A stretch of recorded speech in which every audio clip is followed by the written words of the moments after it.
감사합니다. 사랑하는 성도 여러분, 평안한 오후입니다.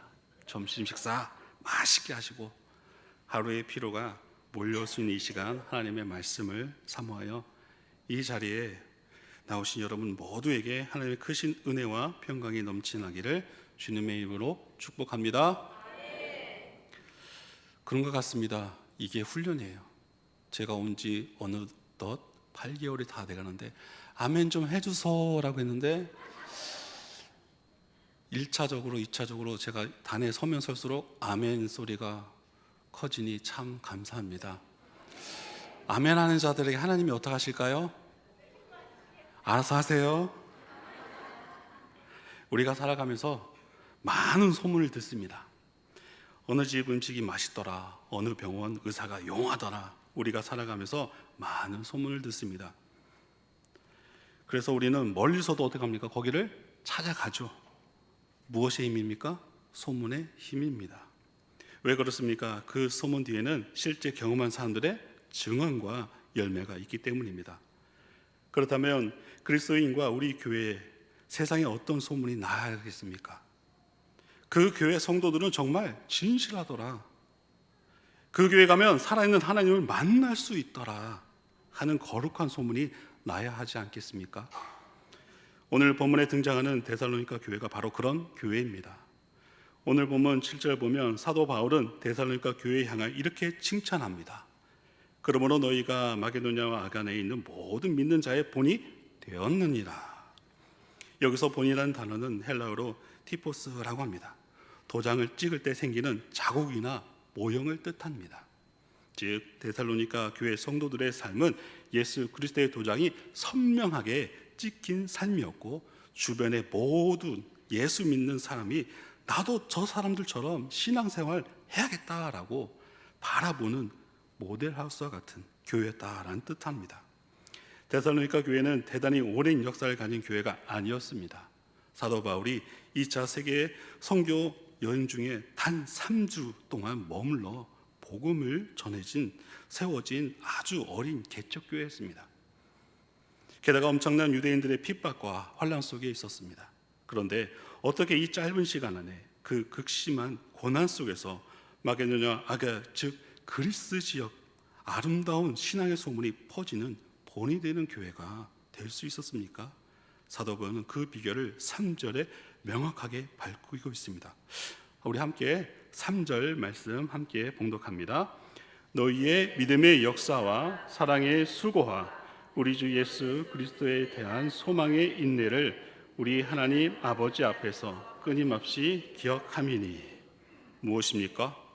바울은 그들의 세 가지 아름다운 영적 열매를 기억하며 하나님께 감사하고 있었습니다.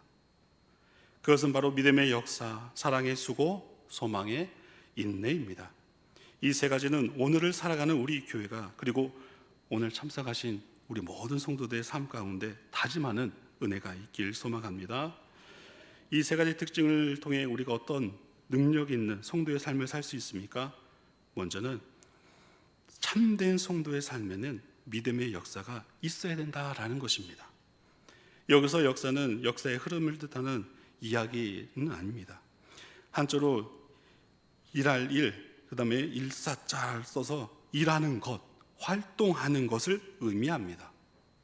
즉 믿음이 살아서 움직이고 일하고 결과를 만들어낸다는 뜻입니다.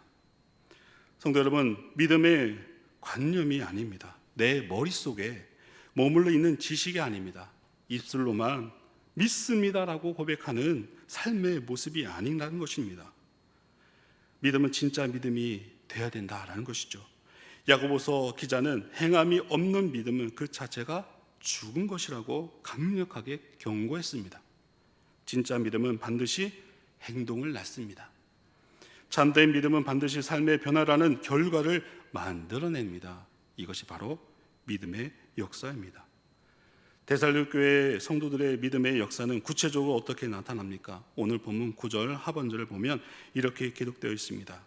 너희가 어떻게 우상을 버리고 하나님께로 돌아와서 살아 계시고 참되신 하나님을 섬기는 지와라고 합니다. 당시 데살로니가는 로마의 황제 숭배와 온갖 헬라의 우상 숭배가 가득한 도시였다고 합니다. 그 문화 속에서 우상을 버린다는 것은 사회적 매장을 의미합니다.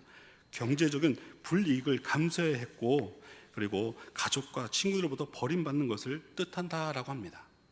그러나 그들은 사도 바울이 전한 복음을 듣고 예수가 참 구주임을 믿었습니다. 그 믿음이 생기자마자 그들은 머뭇거리지 않았습니다. 즉시 우상을 부수어 버렸습니다. 세상의 안락함을 버렸습니다. 그리고 살아계신 하나님께로 삶의 방향을 완전히 돌이켰습니다. 이것이 믿음의 역사입니다. 환경이 어렵다고 핑계대지 않는 것입니다. 세상의 눈치를 보지 않는 것입니다. 하나님의 말씀이 진리기에 그 말씀을 붙들고 내 삶의 자리를 바꾸는 행동이 바로 믿음의 역사입니다. 사랑하는 성도 여러분, 오늘 여러분의 믿음은 일하고 있습니까? 아니면 잠자고 있습니까? 할렐루야. 우리의 믿음이 주일 아침 예배당에 의자에 앉을 때만 반짝였다가 예배당 문을 나서는 순간 세상의 가치관에 묻혀버리는 무기력한 믿음이 아닙니까? 예수님이 내 삶의 주인이심을 정말 믿는다면 우리의 가정생활이 바뀌어야 합니다. 우리의 언어 생활이 바뀌어야 된다라는 거예요. 일터에서 물질을 대하는 태도가 바뀌어야 되고, 힘들고 지친 상황 속에서도 하나님이 나와 함께 하신다는 믿음이 있다면 염려와 불평을 멈추고 기도의 무릎을 꿇어야 된다라는 것입니다. 그것이 믿음이 일하게 만드는 것입니다. 우리 교회가, 그리고 여러분의 삶이 입술의 고백을 넘어 삶의 행동으로 증명되는 믿음의 역사가 가득하기를 간절히 소망합니다. 이어서 두 번째는 본이 되는 성도의 삶에는 사랑의 수고가 있다고 말합니다.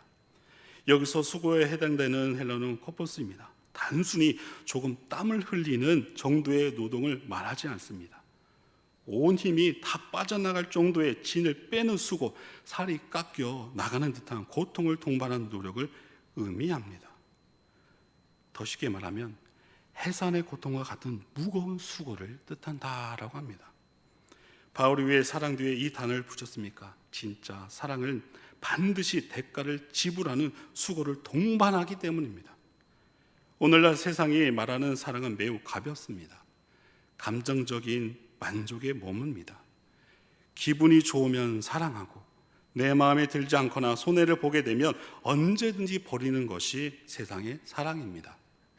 달면 삼키고 쓰면 뱉는 사랑입니다. 그러나 성경이 말하는 예수 그리스도의 사랑은 다릅니다. 예수님의 사랑은 독생자를 아낌없이 내어주신 하나님의 눈물의 대가 있는 사랑이었습니다. 예수님 우리를 사랑하실 때 말로만 내가 너희를 사랑한다 하지 않으셨습니다. 하늘 영광 보좌를 버리고 이 땅에 내려오신 그 불편함을 감수하셨습니다. 죄인들의 조롱과 멸시를 참으셨습니다. 그리고 마침내 십자가에서 물과 피를 쏟으시는 최고의 대가, 목숨이라는 대가를 지불하셨습니다. 따라서 사랑을 경험한 자들의 사랑 속에는 반드시 수고와 희생이 묻어 있을 수밖에 없습니다. 데살로니가 성도들은 서로 사랑하되 대가를 지불하며 사랑했습니다.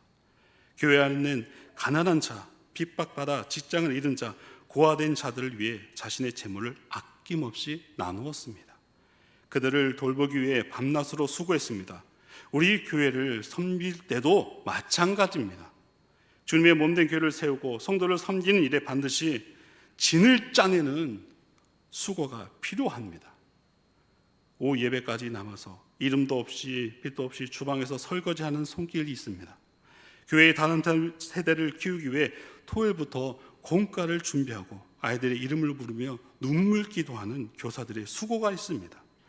남들보다 일찍 교회와 나와 주차장에서 추위와 더위를 견디며 차량을 안내하는 수고가 있습니다. 보이지 않는 곳에서 교회를 청소하고 예배의 자리를 준비하는 헌신이 있습니다. 이 모든 수고가 왜 가능합니까?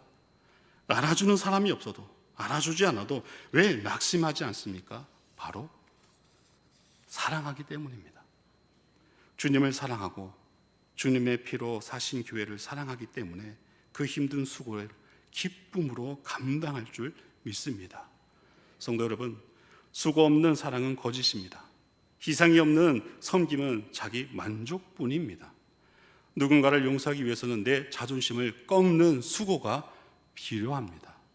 내 기준을 꺾는 것 또한 필요합니다. 공동체를 하나 되기 위해서는 내 주장을 내려놓는 수고도 필요하고, 오늘 우리 안에 이 사랑의 수고가 다시 불타오기를 원합니다. 귀찮아서 안 하겠다, 나에게 손해가 되니까 멈추겠다가 아니라 주님이 나를 위해 지불하신 십자가의 대가를 기억하며 기꺼이 이웃과 교회를 위해 내 시간과 물질과 마음을 내어주는 사랑의 수고의 주인공 되시기를 소망합니다. 세 번째는 건강한 성도의 삶에는 소망의 인내가 있습니다. 3절을 다시 보면 바울은 그냥 인내가 아니라 우리 주 예수 그리스도에 대한 소망의 인내라고 말합니다. 흔들리지 않는 견고함입니다. 우리가 세상을 살아가다 보면 참아야 할 일이 있어요. 직장에서도 참아야 하고, 가정에서도 참아야 하고, 인간관계 속에서도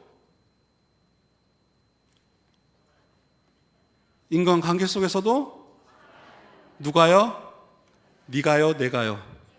저 따라합니다. 내가 참자. 참으세요.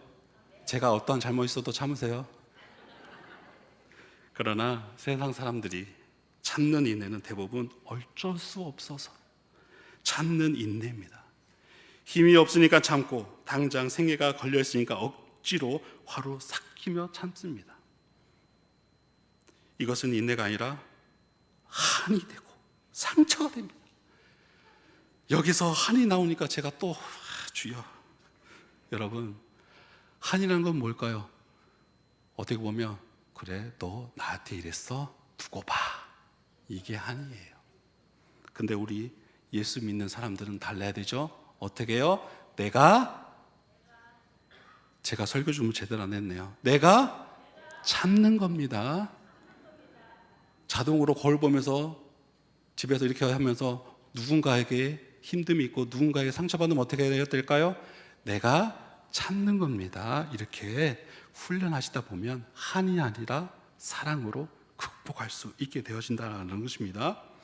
우리의 인내는 억지로 참는 고통이 아닙니다. 왜냐하면 우리에게 확실한 소망이 있기 때문입니다. 어떤 소망입니까? 바로 우리 주 예수 그리스도에 대한 소망입니다. 다시 오실 주님, 최종 승리를 주실 주님, 눈물을 닦아주고 영원한 하나님 나라를 상급을 갚아주실 주님에 대한 소망입니다. 본문 10절 읽지 않았지만 데살로니가 교회 성도들의 소망이 무엇인지 보여집니다. 또 죽은 자들 가운데서 다시 살리신 그의 아들이 하늘보다 강림하실 것을 너희가 어떻게 기다리는지 말하느니 이는 장래의 노하심에 우리를 건지시는 예수시니라 라고 말하십니다. 여러분, 그들은 매일매일 재림하실 예수님을 기다렸습니다. 당시 그들이 당한 환난은 말로 다할 수 없습니다. 예수 믿는다는 이유로 재산을 빼앗기고요, 감옥에 갇히고 목숨의 위협을 받았습니다. 사방이 꽉 막힌 것 같은 현실이었습니다. 그러나 그들은 고개를 들어 하늘을 보았습니다. 지금 우리가 고통을 당하나 주님이 다시 오시는 날 이 모든 눈물을 닦아주실 것이다. 이 고난은 잠깐이요, 장차 올 영광은 영원하다. 여러분, 이 확실한 재림의 소망이 있었기에 그들은 환난 중에도 성령의 기쁨으로 말씀을 받으며 끝까지 버텨낼 수 있었습니다. 흔들리지 않고 자리를 지킬 수 있습니다. 제가 이거를 훈련시킨 이유가 바로 여기 있습니다. 내 믿음이 흔들리지 않기 위해서, 내가 주님을 의지하기 위해서 참는 이유는 주님의 사랑을 경험하기에, 구원의 사랑을 알기 때문에. 오늘도 하나님은 내 모든 것을 주관자가 되시는 하나님이시기에 내가 참는 거야. 여러분, 훈련입니다. 그런 겸손한 은혜의 성도 되기를 소망합니다. 여러분, 인내는 믿음의 크기를 증명하는 시험대입니다. 하나님의 약속이 금방 이루어지지 않는 것처럼 보일 때, 기도의 응답이 더디 올 때, 사방에서 나를 흔들어 낼 때, 그때 필요한 것이 바로 소망의 인내입니다. 우리 인생의 터널도 마찬가지입니다. 지금은 경제적인 터널, 질병의 터널, 인간관계의 캄캄한 터널을 지나고 계신 성도님이 있을 줄 압니다. 낙심하여 영적인 그곳에서 떨쳐내서 도망가고 싶다 할지라도 우리 인생의 운전대를 잡고 계신 분은 신실하신 예수 그리스도이십니다. 터널 끝에는 반드시 주님이 예비하신 광명의 날이 있을 줄 믿습니다. 주님이 결국 승리하게 하실 것을 소망하게 하시기에 오늘 눈앞의 현실이 아무리 어두워도 묵묵히 기도의 자리를 지키고 예배의 자리를 지키며, 다시 하겠습니다. 묵묵히 기도의 자리를 지키고 예배의 자리를 지키며 성도의 품격을 지켜내시는 소명의 인내를 이루시는 여러분 되기를 소망합니다. 사도 바울은 데살로니가 교회를 생각할 때마다 하나님 앞에 끊임없이 감사했다라고 합니다. 그 이유는 그들에게 믿음의 역사가 있어 삶의 변화가 일어났다라는 것입니다. 사랑의 수고가 있어 서로를 눈물로 삼겨주며 소망의 인내가 있어 어떤 환난 속에서도 예배자의 자리를 지켜냈기 때문입니다. 그 결과 5절 말씀처럼 복음이 그들에게 말로만 이룬 것이 아니라 능력과 성령과 큰 확신으로 나타났습니다. 그리고 그 아름다운 소문은 사방으로 퍼져나가 모든 믿는 자들의 거룩한 본이 되었습니다. 오늘 이후에 예배에 참석한 저와 여러분의 가슴 속에, 그리고 우리 교회의 중심 속에 이 세 가지 영적 열매가 다시 한번 선명하게 새겨지기를 바랍니다. 입술의 고백을 넘어 삶의 순종으로 인하는 믿음의 역사를 이루십시오. 내 평안함과 이익을 내려놓고 주님과 성도를 위해 기꺼이 대가를 지불하는 사랑의 수고를 다하십시오. 장차 주실 영원한 영광과 다시 오실 주님을 바라보며 오늘 현실의 어려움을 기쁨으로 버텨내는 소망의 인내를 이루십시오. 그래야 우리 교회가 이 지역 사회와 이 시대 속에 참 소문난 교회, 살아있는 교회가 되고 여러분의 가정이 세상 속에서 예수 믿는 본이 되는 가정 되기를 원합니다. 이번 한 주도 이 세 가지 믿음의 모기를 들고 세상 속에서 넉넉히 승리하시는 신실하신 주의 자녀 되시기를 주님의 이름으로 간절히 소망합니다. 기도합니다. 하나님 아버지, 오늘 오후 예배를 통해 데살로니가 교회의 아름다운 모습을 보며 우리의 신앙을 돌이켜보게 하시면 감사합니다. 우리의 믿음이 말로만 머물지 않게 하시고 삶의 자리에서 행동과 순종으로 나타나는 믿음의 역사 되게 하여 주옵소서. 내 자존심과 안락함을 내려놓고 주님의 몸된 교회와 이웃을 섬기는 사랑의 수고가 우리 안에 회복되게 하옵소서. 현실의 환난과 캄캄한 터널 속에서도 다시 오실 주님을 소망하며 묵묵히 사명의 자리를 지키는 소망의 인내를 허락하여 주옵소서. 그래야 우리 교회가 세상의 본이 되는 교회가 되게 하시고 세상 속에서 그리스도의 선한 영향력을 흘러보내는 능력 있는 성도들 되게 하여 주옵소서. 우리를 구원하신 주 예수 그리스도의 이름으로 간절히 기도합니다. 아멘. 교회 생활입니다. 주보를 참고해 주시기 바랍니다. 교회 창립 120주년 준비위원회 모임이 찬양 예배 후에 비전홀에서 있습니다. 장례 광고입니다. 고 이정순 성도님 발인 예배가 내일 월요일 오전 8시 진주시 엠마우스 병원 장례식장에서 있습니다. 교회 출발은 오전 7시 20분에 출발합니다. 함께 동참하여 예배에 참석하실 분들은 내일 오전 7시 20분까지 교회로 나와주시길 바랍니다. 다 함께 일어나셔서 찬송 210장 1절 찬양합니다.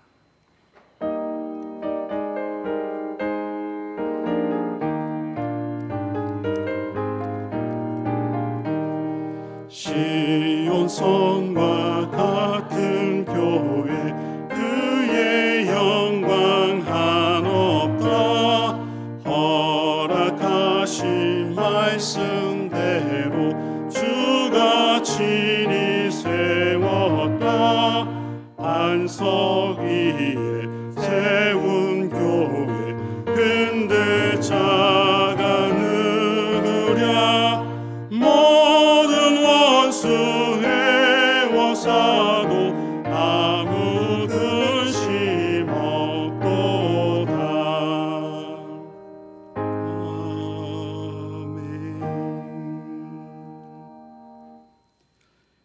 이제는 예수 그리스도의 은혜와 하나님의 무한하신 사랑하심과 성령님의 내재